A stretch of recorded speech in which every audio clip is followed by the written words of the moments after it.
dans ce vlog. Alors cet après-midi je vais réaliser les emballages pour deux toiles.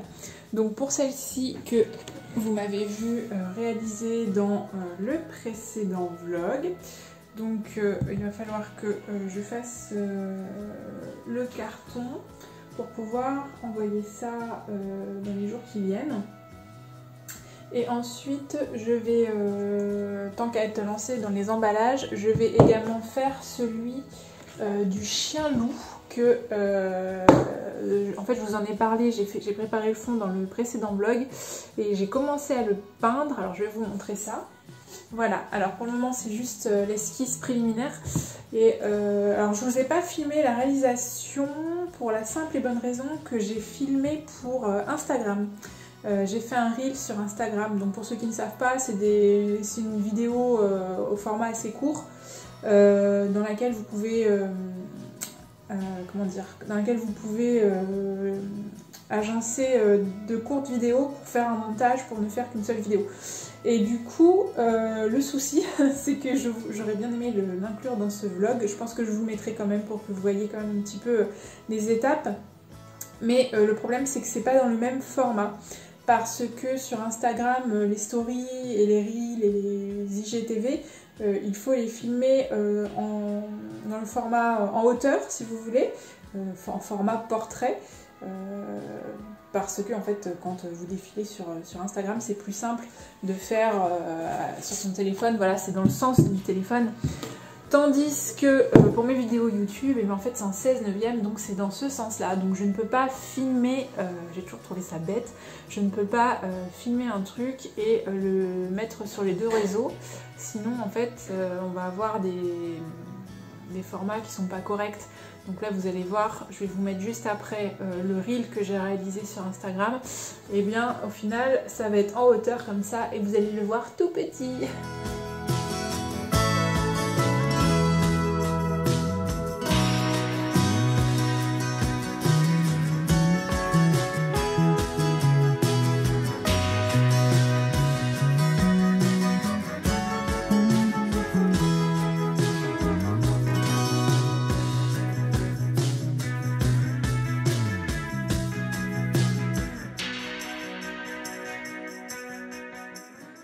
Donc c'est pas réellement approprié, mais bon, c'est pas grave. Voilà pourquoi je ne vous ai pas montré ça dans ce vlog, mais je vais vous filmer la réalisation de la suite dans ce vlog. Du coup, bah voilà, je vais faire les cartons de ces deux toiles, comme ça, lorsque le chien loup sera terminé, mon colis sera prêt. Et je pourrai l'expédier assez rapidement parce que il quittera la France, celui-ci. Voilà pour ce qui est de cet après-midi. Ce matin, j'ai préparé des commandes Etsy. Et puis là, eh bien, cet après-midi, je vais me consacrer au carton et à la peinture de cette toile.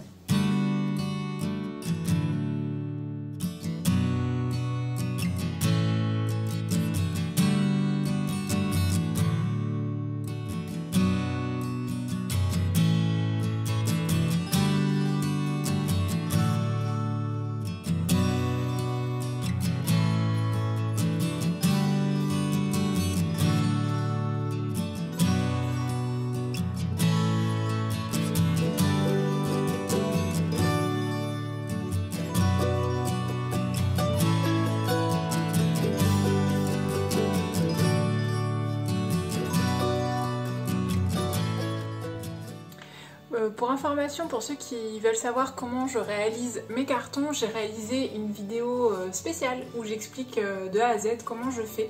Donc je vous mets le lien en haut, n'hésitez pas à aller voir si ça vous intéresse.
Voilà, j'ai terminé mes cartons.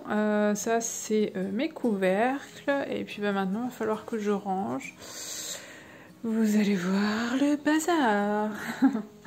Non, mais je vais faire du tri. Ce que je fais, c'est que tous les petits cartons comme ça que je peux pas réutiliser, je les mets au recyclage. Et par contre, ceux qui sont quand même grands, bah, par exemple celui-ci, ça pourra me servir pour un côté, pour un futur colis. Donc ceux-là, je les garde de côté et je vais les remettre dans mon lieu de stockage de cartons.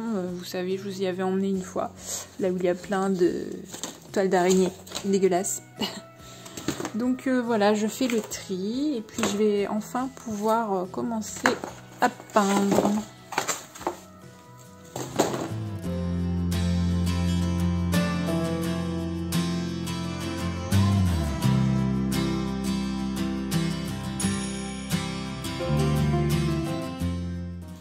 La réalisation de colis, c'est vraiment un truc qui me prend du temps et qui me pèse de plus en plus à faire.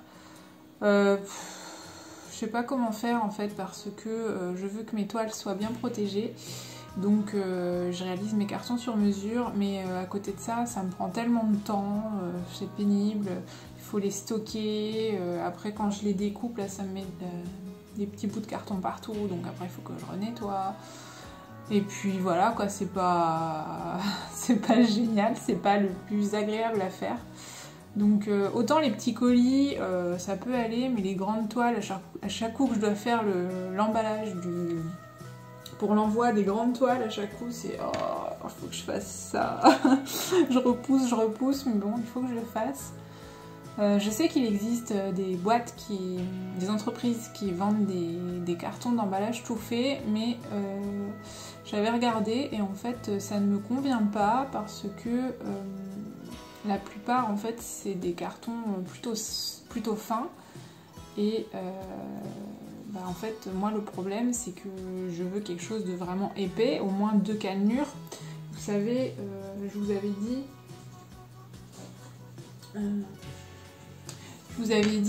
si vous avez regardé ma vidéo où je vous montre comment on réalise les emballages comment on peut faire des cartons pour envoyer ses toiles ou d'autres créations. Je vous disais que les cannelures ici font la rigidité du carton. Donc ici vous voyez j'ai 2 cannelures et l'autre, celui-ci il est mouse costaud, il a 3 cannelures. Celui-là je vous cache pas, il est super costaud ce carton. En fait ça fait limite comme du bois.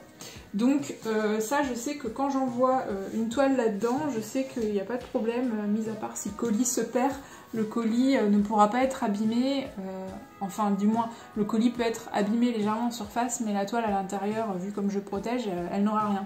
Et du coup moi c'est ce qui me fait peur en commandant des cartons tout faits, j'ai peur de ne pas avoir cette solidité. Et donc voilà, je sais pas, après c'est un coût évidemment, mais après c'est pas ça autant qui me dérange, parce que je suis prête à, s'il faut payer un carton, un colis 4-5 € sur le prix d'une toile, au final c'est pas énorme, mais vraiment ce qui me bloque c'est vraiment cette solidité.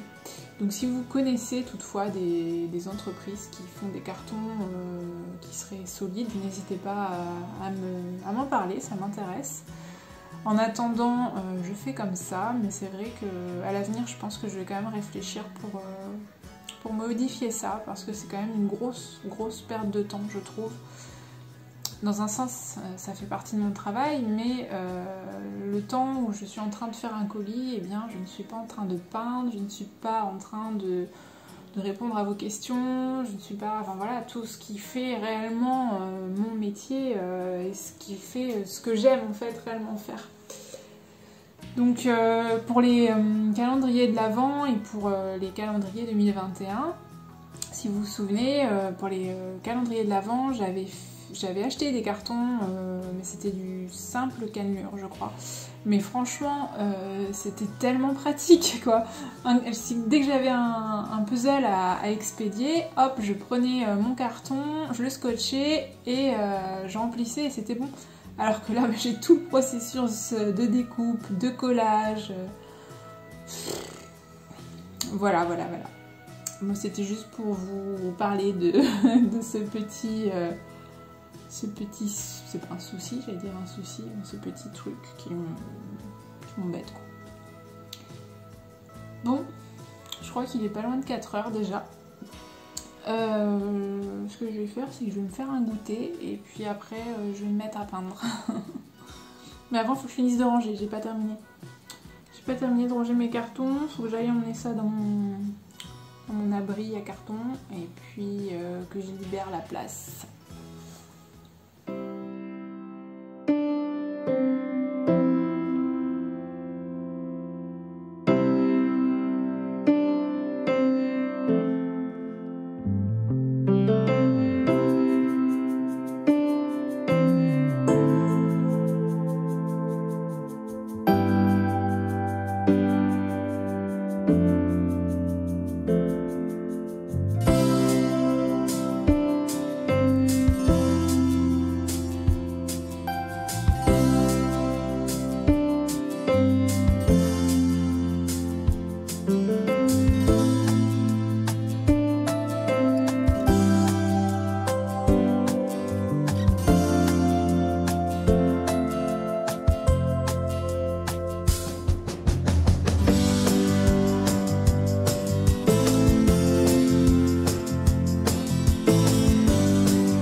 Elle était montée sur mon dos. On se retrouve mardi, du coup le programme aujourd'hui, j'aimerais réellement finir le portrait de Kiyoshi parce que dans l'idéal j'aimerais expédier ça demain pour la simple et bonne raison que ma voiture fait un bruit bizarre en ce moment. Il semblerait que ce soit peut-être la courroie de distribution. Donc en fait je l'emmène chez le garagiste mercredi prochain, mais du coup en fait pendant une semaine il faut que j'évite quand même de prendre ma voiture. Donc il y a seulement demain où je vais pouvoir me faire emmener. Donc voilà pourquoi j'aimerais terminer ça aujourd'hui pour l'expédier demain. Sinon pour moi après ça va être compliqué d'expédier ça. Dans l'idéal il faudrait également que mes vernis soient appliqués. Ça va être peut-être plus compliqué parce que avec mes projections et tout, des fois c'est long à sécher et du coup il faut que j'attende un bon moment avant que ce soit sec pour pouvoir appliquer ma première couche de vernis puis ensuite ma deuxième. Donc ça me paraît tendu pour demain, mais bon je vais quand même essayer. Je vais essayer de l'avancer au maximum ce matin. Et puis sinon, eh bien par la même occasion, j'enverrai... Je n'ai pas bugué. Je croyais que mon téléphone était en train de tomber parce que je vous ai mis un petit peu à l'arrache. Et du coup, par la même occasion, je préparerai l'envoi pour l'autre toile avec les 3 chiens. Comme ça, ça partira demain et ce sera super. Voilà, donc je ne tarde pas plus. Je vais essayer de vous installer pour pouvoir vous filmer ça quand même. Et puis voilà, on croise les doigts. Vous avez vu, j'ai pris ma jolie tasse de terre sauvage. Elle est très bien. La contenance est top en plus. Bon allez, j'y vais, j'arrête de parler.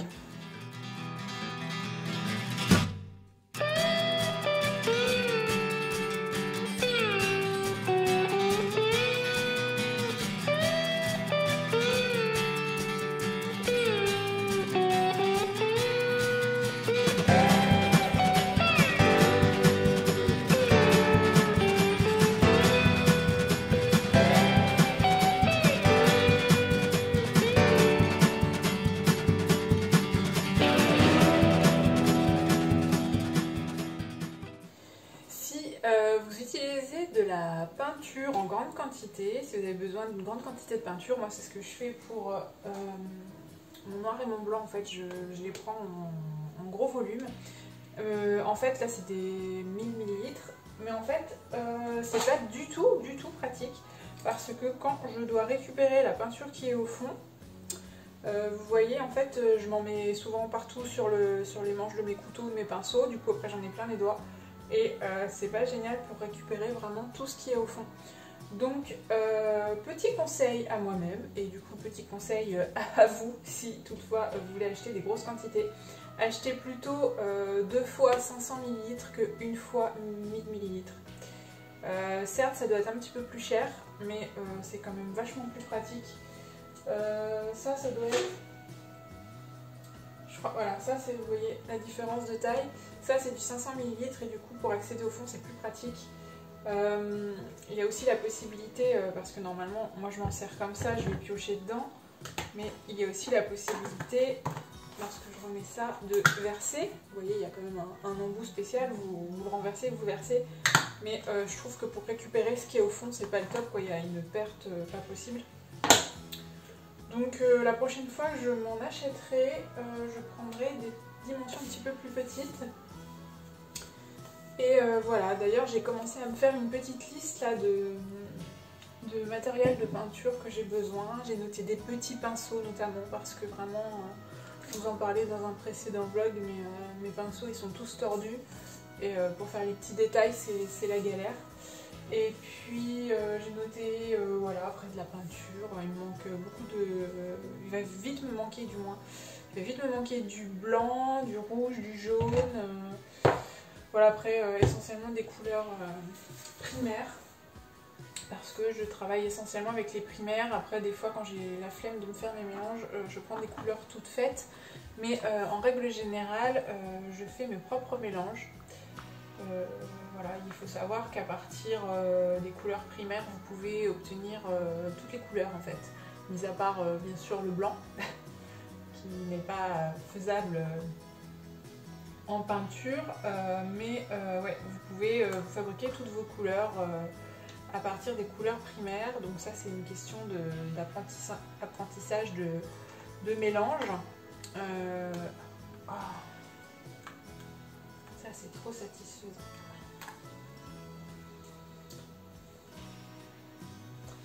Et qu'est-ce que je disais? Ouais, du coup ça s'apprend en faisant vos mélanges. Moi j'ai appris ça quand j'ai fait ma formation en trompe-l'œil. Et c'est vrai que c'est super pratique parce que j'ai eu à faire des fois, j'ai eu besoin de reproduire des couleurs. Et si vous ne savez pas faire vos propres mélanges, c'est vite compliqué. Par exemple, j'avais fait une fresque murale. Je vous la mettrai en image si je m'en rappelle au moment du montage de la vidéo. Et du coup, pour cette fresque murale, j'avais peint un fond uni sur le mur, un fond on va dire beige. C'est moi qui avais créé la couleur. Et au final, il s'est avéré que je n'en avais pas assez. J'avais fait quoi, les 3/4 du mur et j'en avais plus. Donc il a fallu que je la refabrique. Donc j'ai mélangé mes couleurs primaires et j'ai fait des essais petit à petit en ajustant. J'ai réussi à retrouver la bonne couleur et franchement c'est super pratique. D'ailleurs je pourrais essayer de vous faire une vidéo si ça vous intéresse où j'explique un petit peu. Après est-ce que j'arriverai à vous expliquer? Parce que c'est quand même beaucoup de pratique au final. C'est en pratiquant qu'on arrive à réaliser les justes mélanges. Mais si vous voulez, si ça vous intéresse, vous me dites en commentaire si toutefois ça vous intéresse que je vous explique comment faire vos mélanges pour obtenir les couleurs que vous voulez. N'hésitez pas à me dire. Donc, sur ce, j'y retourne.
Alors on est le soir et je suis contente parce que j'ai réussi à terminer le portrait de Kiyoshi. Donc j'ai terminé de la peindre ce matin et puis j'ai verni en début d'après-midi. Et là je laisse sécher jusqu'à demain matin. Demain matin je finis d'empaqueter, comme ça ça pourra partir, je suis contente. Donc je vous la montre. Alors, je vais pas avoir assez de recul pour vous la montrer dans son intégralité ici parce que je la tiens. Il va falloir que je la pose, que je la mette sur le chevalet. Mais du coup, voilà ce que ça donne. Je suis plutôt contente de moi. J'ai mis de la peinture dorée, comme on peut voir ici, vous voyez. Si je me mets de biais, est-ce que ça peut... Vous voyez que ça brille un petit peu? Pas sûr. On a le vernis qui brille. Voilà, voilà. J'espère que ça va lui plaire à Aneka. Je viens de lui envoyer une photo, là j'attends sa réponse. Mais je pense qu'il n'y a pas de souci parce que jusqu'à présent les étapes lui plaisaient beaucoup. Donc je pense que la fin va lui plaire.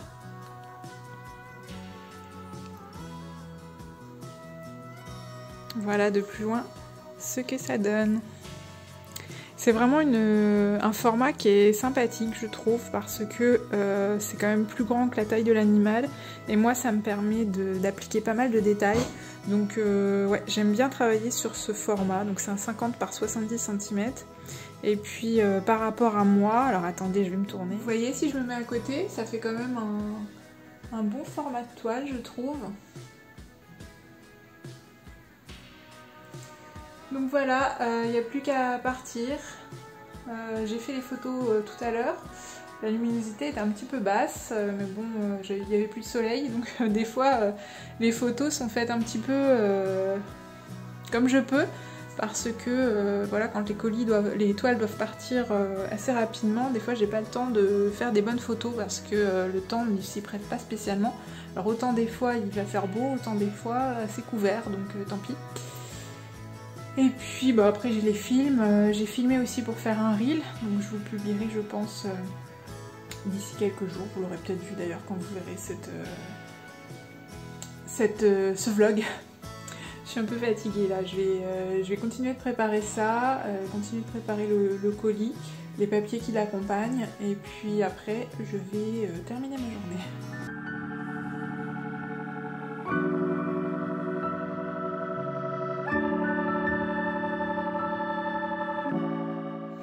Je viens de recevoir mon nouveau magazine de verre. Franchement, j'adore la couverture. Ça s'annonce vraiment très printanier. Je ne l'ai pas du tout encore feuilleté, mais j'ai vraiment hâte. Je vous en avais déjà parlé dans un précédent vlog. Et le précédent numéro qui était sur l'automne était vraiment très intéressant. Il y avait une grosse partie consacrée au jardin, comment le préparer pour l'hiver, etc. D'ailleurs, je vous dis l'automne, non c'était l'hiver, le précédent numéro. Et ouais, voilà, donc ça je suis contente de l'avoir reçu, il est trop joli. J'adore l'odeur des livres, des magazines. Je sais pas si vous êtes comme moi, mais c'est une odeur qui me détend. Et du coup, en parlant de magazine, j'ai été contactée, j'étais plutôt contente sur le moment. J'ai été contactée par le magazine Maison et Jardin. Je pense que vous devez connaître, vous avez déjà dû le voir dans vos kiosques. Et apparemment, ils étaient intéressés pour me faire un article dans leur numéro de septembre, octobre, novembre. Donc voilà, j'ai eu un monsieur de la rédaction au téléphone qui m'a parlé longuement, qui m'a expliqué que voilà, ils ont sélectionné, en fait ce numéro sera consacré à la Nouvelle-Aquitaine, et du coup il m'a dit que 10 entreprises avaient été sélectionnées, dont la mienne, voilà. Du coup bah, ça m'intéressait, hein. J'ai déjà été publiée dans des magazines et c'est vrai que c'est une belle opportunité. On n'a pas spécialement toujours des retombées, mais je trouve que c'est bien, et puis même à titre personnel c'est quand même gratifiant d'avoir des articles sur soi dans un magazine, voilà, dans une version papier qu'on peut tenir entre nos mains et que l'on peut acheter en kiosque, donc ça c'est super. Et du coup, moi je lui ai dit que ça m'intéressait, etc., etc., on a parlé, et en fait, à la fin, plus ça allait, plus je trouvais qu'il me vendait beaucoup son truc. Il mettait beaucoup en avant tous les avantages que je pouvais en tirer, et en fait, bah, c'était réellement pour me vendre une mise en avant sur leur magazine. Alors, pour tout vous dire, il me demandait 1190 € hors taxe pour une page. Donc franchement, je trouve que c'est vachement cher. Je lui ai dit que je n'allais pas pouvoir donner suite, et il m'a demandé pourquoi, et moi je lui ai clairement dit que je trouvais que c'était cher pour moi, et que je pensais que par rapport aux retombées qu'il y allait avoir, que c'était pas intéressant d'investir autant d'argent.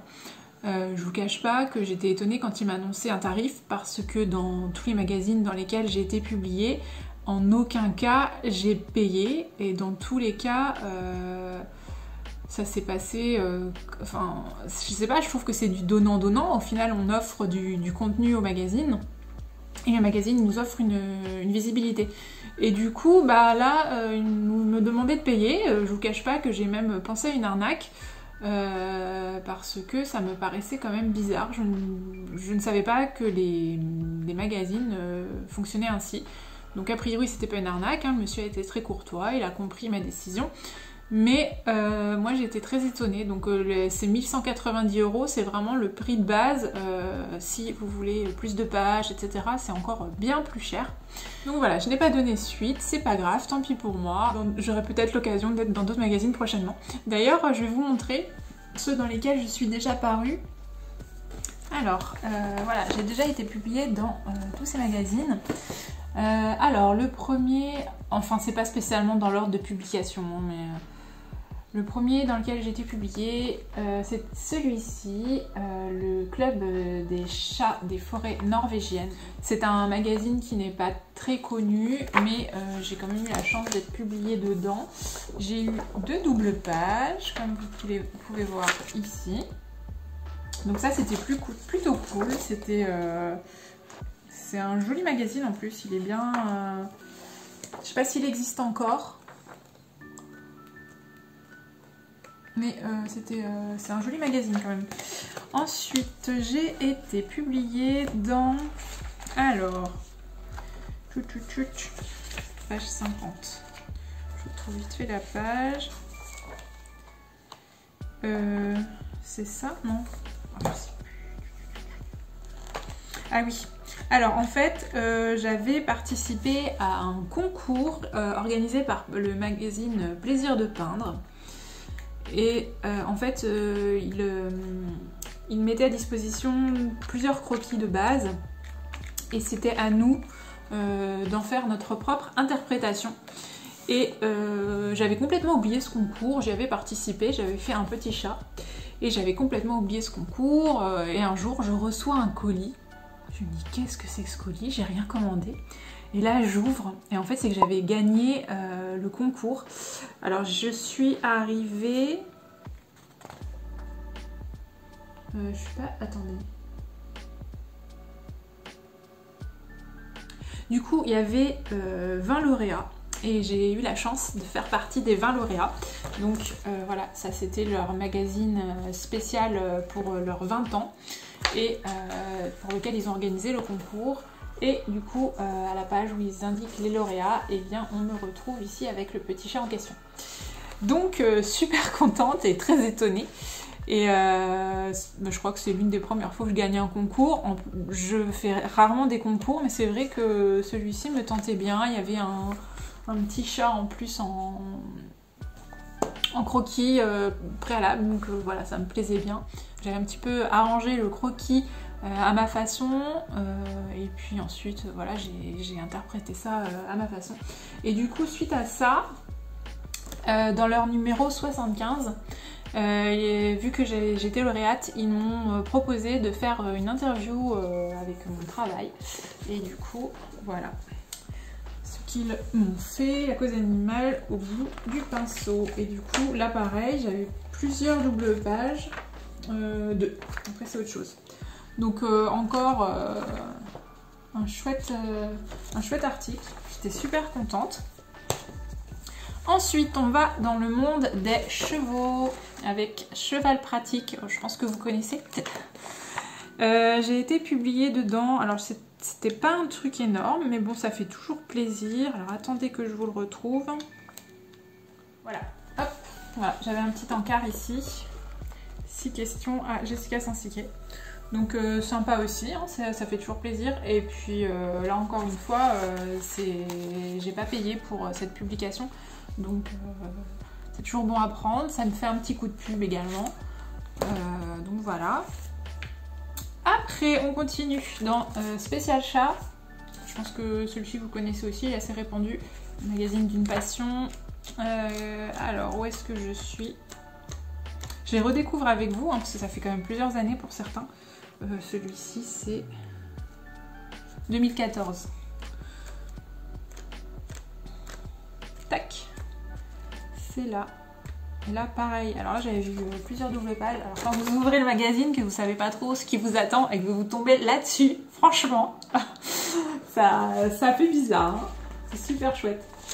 Tac. Et encore là, et je crois que c'est la fin. C'est déjà bien, 3 doubles pages, on va pas se plaindre. Donc voilà, Spécial Chat, ça après c'est la même chose. Et j'ai également eu une publication qui n'était pas spécialement dédiée à moi, mais pour une expo que j'ai fait à Bruxelles, à laquelle j'ai participé. Et c'était dans le Gala, donc le grand magazine Gala. Et alors je sais plus où je l'ai mis, il doit être dans des cartons parce que je sais que je l'ai, parce que en fait vu que c'était en Belgique, c'était dans le Gala belge et je savais que j'allais être publiée dedans, du coup je suis allée acheter le gala en France et je ne voyais pas l'article. Et je savais que l'article était existant parce que une des exposantes l'avait partagé. Et il y avait le numéro de page et quand j'allais sur la page du gala France, je tombais pas dessus. Et en fait, c'est là que j'ai appris qu'en fait c'était dans le gala belge, donc je ne savais même pas qu'il y avait 2 versions différentes. Et ma belle-mère, pour me faire plaisir, un jour est arrivée avec le gala belge. En fait, elle a fait des pieds et des mains pour essayer de se le procurer. Elle a appelé gala et tout, et elle a réussi à se le procurer. Donc je l'ai, je ne sais pas où, il est dans mes cartons, mais je l'ai. Et enfin, un dernier ouvrage dans lequel j'ai été publiée. Donc là, c'est un livre, vraiment un beau livre d'art sur l'art animalier aquatique. Alors pour paraître dans celui-ci, j'avais payé un petit peu. Pour tout vous dire, je crois que c'était 300 € que j'avais payé.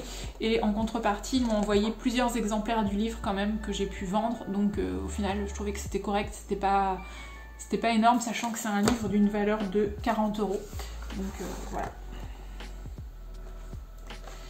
Et ouais, c'est tout. C'est un très bel ouvrage. D'ailleurs, il m'en reste un exemplaire sur ma boutique Etsy. Je l'ai mis sur ma boutique Etsy, donc si ça vous intéresse, je pourrais vous le dédicacer et vous l'envoyer si toutefois ça vous dit. Voilà, donc il y a plein d'artistes différents. Avec des présentations de leur travail. Franchement, c'est super joli. Un très beau livre, c'est pareil, j'étais contente d'avoir participé à cette aventure. Et d'ailleurs, ça c'est le tome 8, mais en chiffres romains. Non, petit aparté, est-ce que vous avez entendu quand même que dans certains musées, les Louis XV, Louis XVI, etc., ils ne les écrivent plus en chiffres romains, mais en chiffres arabes, parce que il y a certaines personnes qui ne comprennent pas. Non mais franchement, là, où va-t-on? Où va-t-on, sérieux? Moi, ça me choque qu'on soit obligé de se mettre au niveau des gens qui sont un peu plus faibles en culture. Je sais pas quoi, cultivez-vous, lisez, apprenez, et vous saurez que ça se lit 8, et voilà.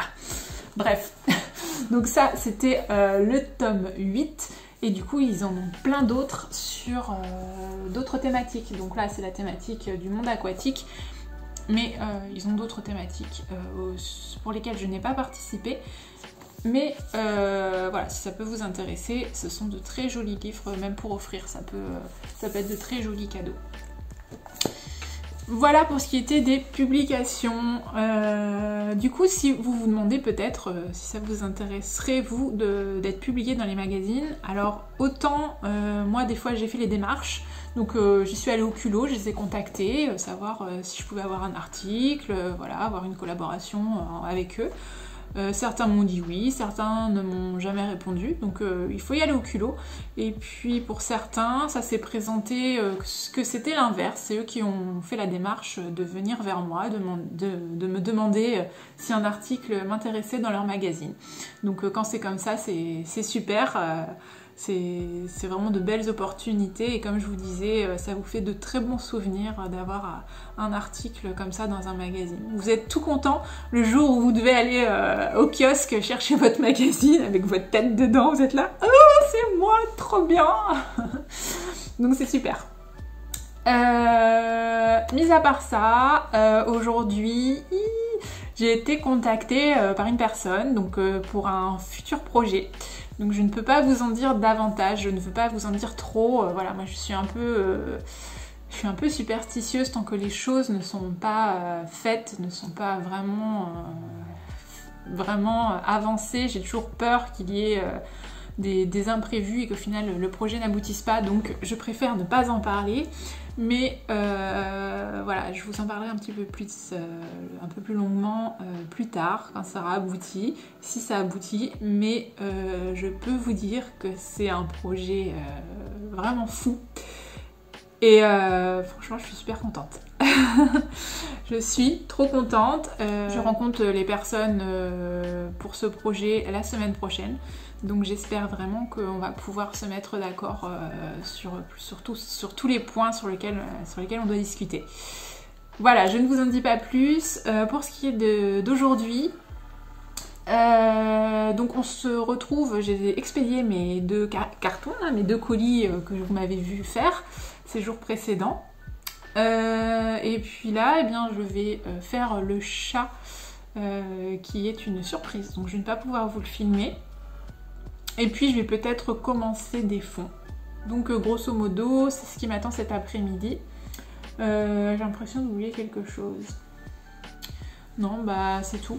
J'ai des commandes Etsy à préparer également, donc je verrai si je vous filme ça. Après c'est toujours un petit peu identique, hein, vous me voyez un petit peu faire toujours la même chose. J'espère que vous ne vous ennuyez pas trop. D'ailleurs, ce matin, j'ai publié une vidéo sur YouTube. Vous l'avez peut-être vu passer, où je me présente. Je me suis dit que ça pouvait être sympa au final parce que c'est vrai que j'ai fait beaucoup de vidéos maintenant sur YouTube, j'en suis ici à mon 23e vlog et j'ai fait quelques vidéos en plus à côté et au final je ne m'étais pas présentée réellement sur YouTube, donc voilà, j'ai fait une petite vidéo d'une dizaine de minutes environ où je me présente, j'explique mon parcours, j'explique comment j'en suis venue à mon style artistique, etc., etc. Donc j'espère que ça vous plaira, et puis pour ceux qui me connaissaient déjà, ce sera pas vraiment nouveau, mais bon, c'est plus pour les personnes qui arrivent, qui ne me connaissent pas. Et d'ailleurs, j'ai eu quelques idées de vidéos comme ça, des petites vidéos un petit peu plus courtes à faire et entre chaque vlog, que je posterai peut-être les mercredis ou les jeudis. Alors je ne vous dis pas que j'en mettrai tous les mercredis et tous les jeudis parce que c'est déjà beaucoup de travail un vlog, mais lorsque j'ai un petit peu moins de travail, c'est vrai que je peux compléter avec ces vidéos. Donc je pense que je vais faire sur des thématiques, par exemple comment trouver son style, comment faire un certificat d'authenticité, comment évoluer mon style, voilà, en mettant des étapes par étape. À quoi j'ai pensé d'autre? Alors attendez, je regarde ma liste. Comment entretenir ses pinceaux, comment déterminer le prix de ses œuvres. Pourquoi j'ai mis ça? Comment signer une toile, comment faire est-ce qu'on peut faire évoluer sa signature, etc. Les avantages et les inconvénients d'être artiste peintre. Enfin voilà, j'ai plusieurs idées qui peuvent être sympathiques, je pense, pour des petites vidéos courtes qui peuvent vous intéresser. D'ailleurs, si vous avez des idées de choses que vous aimeriez que j'aborde, n'hésitez pas à me le dire. Comme ça, moi je le note et je vous préparerai ça pour plus tard. Bon, sur ce, je vais travailler et on se retrouve tout à l'heure. Regardez, c'est le printemps. Il y a mes plantes qui se réveillent, ça fait super plaisir. Donc ça, c'est mon Alocasia Regal Child qui a donc un bébé feuille. J'ai également cette plante qui est nouvelle, qui est une Alocasia Stingray. Elle porte ce nom parce que quand vous regardez bien, on a l'impression que ce sont des raies, donc Stingray. Et regardez, elle est en train de me faire une nouvelle feuille. Alors elle est toute pliée, c'est bizarre. On va voir ce que ça donne. Apparemment, elle pousse comme ça, les nouvelles feuilles. Donc c'est plutôt rigolo. Et voilà, elle est trop jolie. Alors celle-ci, je suis contente en fait parce que c'est le week-end dernier, on est allé à Jardiland. Et il faisait une offre pour 2 plantes achetées, il y en avait une offerte. Donc c'était la moins chère des 3. Et au final, c'était celle-ci que j'ai eue en cadeau. Regardez comme elle est trop jolie. C'est chouette, hein? Du coup, en autre plante, j'ai pris celle-ci, qui est une Fatsia japonica. Et du coup, pour la petite histoire, j'en avais déjà une, et elle est morte, en fait. J'ai eu une invasion de petites bêtes, je crois que c'était des cochenilles. Et à l'époque, je ne connaissais pas trop. Et du coup, j'ai laissé ça s'envenimer, et puis elle en est morte. Et du coup, j'ai repris celle-ci, parce que j'aime beaucoup le découpage de ses feuilles. Et ces variégations blanches, je trouve que c'est plutôt joli.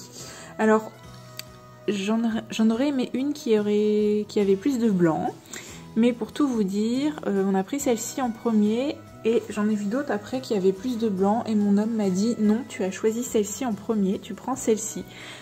Voilà, après elle va être toute triste, la pauvre plante. Donc, bon, elle me fera bien du blanc, regardez, elle en a déjà. Et du coup, elle c'est pareil, si on regarde ici, hop, il y a un bébé feuille. Donc je vous montrerai l'évolution quand ça poussera. Du coup, en troisième plante, eh bien j'avais pris celle-ci qui est une Aglaonema. Alors j'ai pas encore de plante comme ça, d'Aglaonema. Donc je vais voir comment j'arrive à l'entretenir. Je la trouvais vraiment particulièrement belle avec ce blanc. Et quand on regarde de près, on a vraiment l'impression que c'est imprimé sur la feuille. C'est bizarre, on croirait presque une plante en plastique. Et elle aussi, c'est pareil, elle est en train de me faire une feuille ici. Si on continue dans le monde des nouvelles feuilles, donc j'ai mon Philodendron Brésil, comme vous voyez ici, qui m'en fait... Bon ça pousse de peur, hein. Donc voilà, j'en ai partout les nouvelles feuilles, mais on voit bien que c'est quand même le printemps qui arrive parce que c'est en train de se réveiller un petit peu partout. C'est cool, ça me fait plaisir de les voir un petit peu repousser. Cette plante depuis peu qui est une Alocasia Yucatan Princesse. Bon, je suis fan des Alocasia, hein, donc c'est pour ça que j'en ai beaucoup et je craque pour tous les modèles. Parfois les gens me disent mais c'est la même, tu l'as déjà. Non, je l'ai pas déjà celle-ci. Donc vous voyez, elle c'est pareil, hop, une nouvelle feuille en préparation. D'ailleurs il faudra que je la rempote parce qu'elle est dans un pot beaucoup trop petit je trouve pour la taille de ses feuilles. À côté on a une Alocasia Frydek que je ne vous ai pas montré peut-être jusqu'à maintenant. Alors ça c'est une plante que je voulais depuis très très longtemps et je me la suis offerte et regardez là c'est pareil. J'ai une feuille ici en préparation. Ah par contre à côté on a un gros fail. C'est mon Alocasia Red Secret, vous vous rappelez comme elle était belle. Alors elle a perdu ses feuilles une par une et voilà ma plus grosse elle est en train de dépérir, vous voyez elle est en train de jaunir. J'ai elle qui est à peu près en forme et j'ai celle-ci qui est en forme aussi. Je pense que cette Alocasia a pris froid cet hiver. Il faut savoir que les Alocasias c'est vraiment des princesses. Dès qu'elles ont froid, dès qu'elles ont quelque chose qui ne leur va pas, dès que vous les rempotez, vous pouvez perdre la plante. Mais ce n'est pas perdu totalement parce que ce sont des plantes qui sont sous forme de bulbilles, donc au final ça peut repartir. Donc là je pense qu'elle va repartir, hein. Je la laisse prendre son temps tout simplement. Elle a eu un petit coup de stress avec le froid de cet hiver, donc elle va repartir. Et ici il y a une petite pousse, alors je ne sais pas ce que c'est, si c'est qu'elle est en train de me faire une racine ou quoi. Et ça y était pas avant, donc c'est bien la preuve qu'elle pousse quand même. Et à côté, on a mon Anthurium clarinervium que j'aime beaucoup. Alors, j'ai appris que quand on le regarde comme ça à contre-jour et qu'on voit des points, c'est que c'est une attaque d'acarien, donc super. Si on regarde à l'arrière de la feuille, pourtant, on voit rien de spécial. Mais il semblerait que ce soit quelque chose qu'on ne voit pas à l'œil nu, mais que voilà, une bonne façon de le remarquer, c'est de regarder à contre-jour. Donc vous voyez, elle a une belle attaque. Donc je ne sais pas, va falloir que je la pulvérise au savon noir, je pense. Je ne sais pas si ça suffira. Et du coup, bah pourtant, elle est quand même bien en forme parce que regardez, elle me fait une petite feuille. Alors comme je vous disais, celle-ci, la feuille, elle est toute petite pour le moment, mais après, elle va grandir, et pour sûrement atteindre la même taille que ses sœurs. Bon, voilà les petites plantes, disons que les nouvelles pousses de la maison. Bon, j'en ai d'autres ailleurs, hein. J'ai beaucoup de plantes à la maison, donc je vous avais fait un plan de tour, je vous mets en lien en haut si ça vous intéresse. Mais depuis, j'ai beaucoup d'autres plantes qui sont arrivées, donc je pense que j'en ferai un autre dans l'année. Comme ça pour faire une sorte de mise à jour et pour vous montrer où en sont les plantes que vous auriez pu voir dans le précédent plan de tour. Aujourd'hui, ce matin, j'ai travaillé sur mon projet secret. J'ai travaillé un petit peu dessus pour mon rendez-vous de la semaine prochaine, histoire de ne pas y aller les mains vides. Et sinon, j'ai continué hier le portrait de chat que je ne peux pas vous montrer. Bon, je peux vous montrer rapidement le format. C'est un 30-30, vous voyez, bon, le fond est orange. Bah, vous m'aviez vu faire le fond de toute façon. Et bah, grosso modo, j'ai fait la moitié du travail environ. Donc ça devrait être terminé aujourd'hui. Et du coup, bah, j'ai pas eu le temps de faire mes deux fonds là, donc je vais les faire aujourd'hui. Et voilà, en gros, le programme du jour. Peut-être, si j'ai le temps, commencer le carton pour la toile du chat. Et je pense que ce sera déjà bien. Au final, les journées passent super vite. Je sais pas pourquoi, en ce moment, j'ai l'impression de ne pas faire grand-chose. Ouais, je procrastine un petit peu, j'avoue. Je repose un petit peu, mais j'ai pas trop envie non plus de me forcer. J'ai envie de peindre quand j'ai envie de peindre. Voilà, avant tout, c'est... Alors certes, c'est mon métier, mais avant tout, il faut que les peintures soient réussies. Et quand je me force vraiment, quand j'ai pas envie, je trouve que le résultat n'est pas là. Donc voilà pourquoi je peins quand j'ai envie de peindre. Donc là, ce matin, j'avais pas envie de m'y mettre. Donc j'ai travaillé sur mon projet dont je vous parlais. Et puis cet après-midi, en général j'ai plus envie de peindre les après-midi. Alors je ne sais pas pourquoi, le temps que je me réveille peut-être. Mais ouais, le matin en général c'est plus la paperasse, les commander de scie, etc. Alors que l'après-midi j'ai plus le temps aussi, donc le temps de me lancer dans la peinture, voilà, je me presse moins. Donc... Bah on se retrouve plus tard. J'essaierai de vous filmer un petit peu aujourd'hui quand même parce qu'on est, je sais plus, vendredi je crois. Ouais, mais je crois que vous avez quand même assez de contenu. J'ai quand même beaucoup filmé cette semaine, j'ai l'impression. Même si au final, j'ai pas filmé beaucoup de sessions peinture, je crois. Je sais plus. Je sais même plus du tout ce que je vous ai filmé dans ce vlog. C'est bizarre en fait parce que... Quand je fais le montage, en général, quand je fais le montage du vlog, je me dis « Ah, j'ai fait tout ça cette semaine, ça c'était cette semaine !» J'ai l'impression des fois que c'est beaucoup plus loin derrière moi. Et en fait, non. Donc c'est cool. Bon, allez, à plus tard.